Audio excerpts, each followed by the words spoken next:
인류 역사상 가장 큰 오해를 받고 있는 텍스트 중 하나를 해독할 준비 되셨나요? 오늘 이 해설 시간에 오신 걸 진심으로 환영합니다. 자, 오늘 우리는 아주 신비로우면서도 정말 매혹적인 여정을 함께 떠나볼 건데요. 수천 년 동안 사람들을 두려움에 떨게 했던 그 유명한 문헌이죠. 네, 바로 요한계시록의 진짜 얼굴을 낱낱이 파헤쳐 볼 겁니다. 기대하셔도 좋습니다. 사실 여러분 중 많은 분들이 요한계시록 하면 딱 떠오르는 이미지들이 있을 거예요. 머리가 여러 개 달린 무시무시한 짐승이나 온 지구가 불바다가 되는 모습, 뭐 그런 섬뜩한 멸망의 타임라인 말이죠. 솔직히 두렵잖아요? 그리고 그건 너무나 당연한 겁니다. 워낙 많은 매체나 기존의 해석들이 우리를 그렇게 믿도록 만들었으니까요. 자, 그럼 본격적으로 한번 들어가 볼까요? 우리가 너무나 당연하게 여겼던 이 대중적인 신화들을 오늘 완전히 해치해 보겠습니다. 그럼 첫 번째 섹션입니다. 세상의 종말이 아닌 계시에 대해 살펴볼 텐데요. 이 근본적인 오해를 풀려면 아주 흥미롭게도 가장 첫 구절에 쓰인 고대 헬라어 원어를 살짝 들여다봐야 합니다. 현대 문화에서는 이 책을 보면서 무의식적으로 끔찍한 물리적 파괴나 전 지구적인 대재앙을 상상하잖아요. 그런데 놀랍게도 원본 텍스트가 가리키는 방향은 그게 아닙니다. 완전히 반대예요. 바깥이 아니라 바로 우리의 내면을 향하고 있거든요. 그러니까 밖에서 세상이 무너지는 게 아니라 우리 안에서 감춰져 있던 진리가 갑작스럽게 확 드러나는 내면적인 사건이라는 뜻입니다. 언어학적으로 정말 엄청난 반전이 아닐 수 없죠. 흔히 우리가 아포칼립스, 즉 종말이라고 부르는 그 단어 있잖아요. 그 단어의 진짜 원어가 바로 헬라어 아포칼립시스입니다. 그런데 이 단어의 뜻이 참 재미있어요. 글자 그대로 베일을 벗기다 혹은 커튼을 쫙 걷어내서 감춰진 것을 보여주다 라는 뜻이거든요. 그러니까 요한계시록은 지구가 멸망한다는 아마겟돈을 기록한 게 절대로 아닙니다. 오히려 우리 내면 아주 깊은 곳에 감춰져 있던 진리, 즉 내 안에 그리스도를 덮고 있는 그 답답한 장막을 시원하게 걷어내는 이야기인 거죠. 와, 이거 정말 패러다임이 완전히 뒤집히는 기분 들지 않으시나요? 자, 그럼 두 번째 섹션으로 넘어가서요. 카이로스, 절대자와의 만남에 대해 이야기해 보겠습니다. 여기서 시간에 대한 아주 중요한 의문이 하나 생깁니다.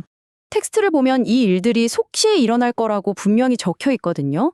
아니, 사람들이 수천 년을 기다렸는데 대체 어떻게 속히 일어난다는 걸까요? 이게 참 기가 막히게 재미있는 포인트인데요. 해답은 고대 그리스인들의 시간 개념에 있습니다. 이들은 시간을 두 가지로 나눴어요. 하나는 우리가 매일 보는 달력의 날짜나 시계의 시간처럼 그저 흘러가는 객관적인 크로노스고요. 다른 하나는 내가 진리와 갑작스럽게 쾅 하고 부딪히는 아주 주관적이고 결정적인 순간인 카이로스입니다.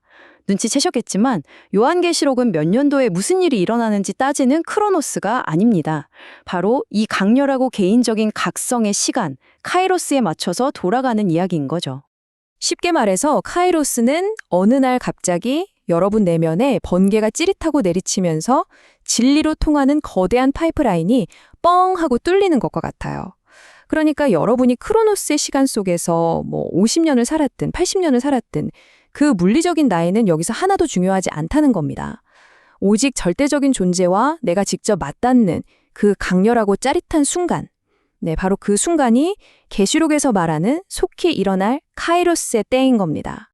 이어서 세 번째 섹션, 내면의 영적 전쟁입니다. 방금 타임라인이 지극히 개인적인 것이라고 말씀드렸잖아요. 그럼 논리적으로 볼 때 그 무시무시한 전투들도 밖이 아니라 우리 안에서 벌어져야 맞겠죠. 그래서 이런 말이 나옵니다. 요한계시록은 나와 나의 전쟁 이야기이다. 어떠세요? 좀 멍해지지 않나요? 우리가 그토록 상상했던 종말론적인 우주전쟁이나 국가 간의 제3차 세계대전 같은 건 없다는 뜻이에요. 진짜 치열한 전쟁터는 바로 여러분 자신입니다.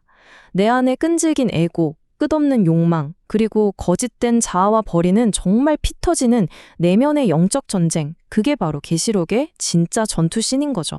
이걸 좀 더 구체적인 진화의 과정으로 보여드릴게요. 우리는 무의식적으로 내면에 자꾸만 신에 대한 어떤 고정된 이미지를 만들거든요. 처음에는 아주 관념적이고 딱딱하게 굳어진 아브라함의 하나님으로 시작할 수 있습니다. 하지만 진짜 내면의 깨달음으로 가려면 어떻게 해야 할까요? 네, 바로 이 내가 만든 개념적인 우상들이 내면의 영적 전쟁을 통해 말 그대로 산산조각이 나야 합니다.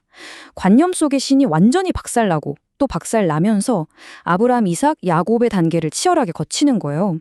그렇게 내 안에 낡은 것들을 무너뜨리고 새롭게 계시받으면서 마침내 하나님이 우리와 함께 하신다는 임마누엘, 즉 내 안에 생생하게 살아 숨쉬는 절대자와의 합일에 이르는 겁니다. 이게 바로 그 웅장하고 스펙터클한 계시록 전쟁의 진짜 실체입니다. 놀랍지 않나요? 자, 이제 마지막 네 번째 섹션입니다. 올바르게 읽고 듣고 지키기인데요. 계시록 1장 3절을 보면 이 말씀을 읽고 듣고 지키는 자에게 복이 있다고 하잖아요. 그런데 이 단어들을 원어 사전인 스트롱 코드로 살짝만 찾아봐도 우리가 완전히 헛다리 짚고 있었다는 걸 알게 됩니다. 이 슬라이드에서 정말 흥미로운 점이 뭔지 아시나요? 우리가 평소에 생각했던 피상적인 행동들과 헬라어 원어가 가진 심오한 진짜 의미가 얼마나 극명하게 대비되는지 보여준다는 겁니다. 단순히 눈으로 텍스트를 훑고 물리적인 귀로 소리를 듣고 율법에 얽매여서 억지로 순종하는 그런 차원의 이야기가 전혀 아니라는 거죠. 자, 그럼 우리의 마지막 딥다이브를 위한 로드맵을 하나씩 따라가 보겠습니다. 첫 번째로 읽다로 번역된 헬라어 아나기노스코입니다. 이건 그냥 책상에 앉아서 글자를 소리내어 읽는 게 아니에요. 위로부터 쏟아지는 영적인 빛을 통해 진리를 비로소 알게 되다, 이런 뜻이거든요. 다시 말해 영적인 조명이 필수적이라는 겁니다. 만약 우리가 나 천국 가고 싶다, 복 받고 싶다, 이런 이기적인 욕망이나 선입견을 잔뜩 가지고 텍스트에 내 마음을 투사해서 읽는다면 그건 원어가 말하는 진짜 읽기가 절대 아닌 거죠. 여기서 아주 기가 막힌 은유를 하나 짚고 넘어갈게요. 여러분, 진짜 책이라는 게 과연 종이 위에 인쇄된 까만 잉크일까요? 아니요, 그건 그냥 상징이고 기호일 뿐이잖아요. 진정한 의미의 책은 그 문자를 빌려서 전달하려고 했던 저자의 살아 숨쉬는 마음, 생각, 그리고 영혼 그 자체입니다. 그러니까 진짜 독자라면 겉껍데기인 종이를 볼 게 아니라 자신의 영적인 눈을 번쩍 떠서 저자의 그 깊은 영혼과 마음에 주파수를 딱 맞춰야 한다는 겁니다. 자, 두 번째는 듣다라는 뜻의 아쿠오입니다. 듣는다는 것도 마찬가지예요. 우리가 보통 어떻게 듣죠? 그냥 내가 듣고 싶은 말, 내 입맛에 맞는 말만 골라서 수동적으로 듣잖아요. 그런데 아쿠오는 그런 게 아닙니다. 내 안에 꽉 찬 고정관념, 이기적인 욕망, 그리고 끝없는 자기 합리화라는 그 두꺼운 필터들을 싹 다 비워내야 해요.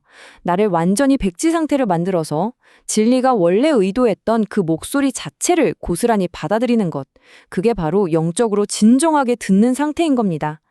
그리고 드디어 마지막 단어입니다. 솔직히 이 단어가 제일 충격적일 수도 있어요. 지키다로 번역된 테레오입니다. 보통 말씀을 지켜라 하면 어떤 생각 드세요? 율법이나 규칙을 토시 하나 안 틀리고 완벽하게 복종해야 되는구나. 이렇게 숨막히게 이해하잖아요. 저도 그랬거든요. 그런데 진짜 의미는 전혀 다릅니다. 이 단어는 내 안에 어렵게 맺힌 그 소중한 진리를 세상의 가짜들에게 도둑맞지 않도록 눈을 부릅뜨고 맹렬하게 호위하고 지켜낸다는 뜻입니다. 성경의 다른 구절들을 찾아보면 아주 흥미로운 역사적 연결고리가 나옵니다. 십자가 사건 때요, 로마 군인들이 예수를 도둑맞거나 누가 빼앗아가지 못하도록 그 곁에서 철통같이 감시하고 지켰던 장면이 있죠? 바로 그때 쓰인 단어가 이 테레오입니다. 소름 돋지 않나요? 마찬가지라는 겁니다. 우리 역시 내면에서 번쩍 하고 깨어난 이 진리의 불꽃이 허무한 세상의 가치관에 휘둘려 꺼지거나 빼앗기지 않도록 마치 로마 군인처럼 아주 철저하고 맹렬하게 보초를 서야 한다는 뜻이죠. 어느새 해설을 마무리할 시간인데요. 오늘 우리는 그토록 두려워했던 요한계시록이 사실은 우리의 내면을 향한 아주 깊고 찬란한 초대장이었다는 걸 함께 확인했습니다. 자, 이제 마지막으로 여러분 자신에게 이 깊은 질문을 던져보셨으면 합니다. 여러분은 지금 어떤 시간 속을 살고 계신가요? 그저 무의미하게 똑딱똑딱 흘러가 버리는 달력의 시간, 크로노스에 갇혀 계신 건 아닌가요? 아니면 진리와 정면으로 탁 마주치는 당신만의 눈부신 각성의 시간, 그 카이로스 속으로 과감하게 걸어 들어가실 준비가 되셨나요? 깊이 한번 생각해 보시길 바라며 오늘 해설은 여기서 마치겠습니다. 감사합니다.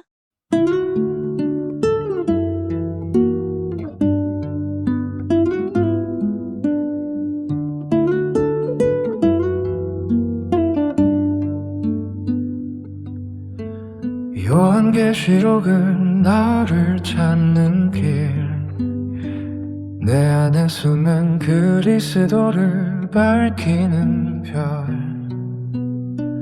구리오스가 아닌 카이로스 속에서 진정한 나를 깨우는 순간이 와 예수 그리스도는 내 안에 있어 도둑 같은 나와 싸우는 불꽃이야 마음의 눈으로 비밀을 읽을 때 진리의 빛이 나를 비춰 읽는 건 글자가 아닌 영성이 말 지키는 건 법이 아닌 진리 발 요한계시록은 나의 노래 내면에서 피어나는 영광일 때 그리스도인 나로 완전해져 이 계시로 나는 자유롭게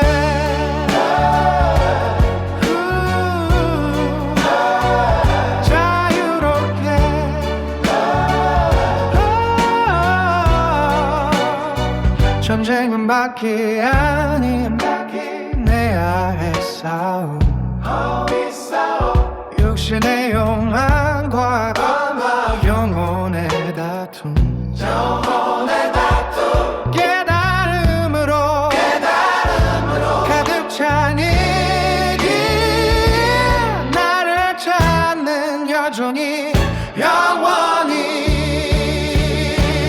읽는 건 글자가 아닌 영성이 말 지키는 건 법이 아닌 진리의 발 요한계시록은 나의 노래 내면에서 피어나는 영광일 때 그리스도인 나로 완전해져 이 계시로 나는 자유롭게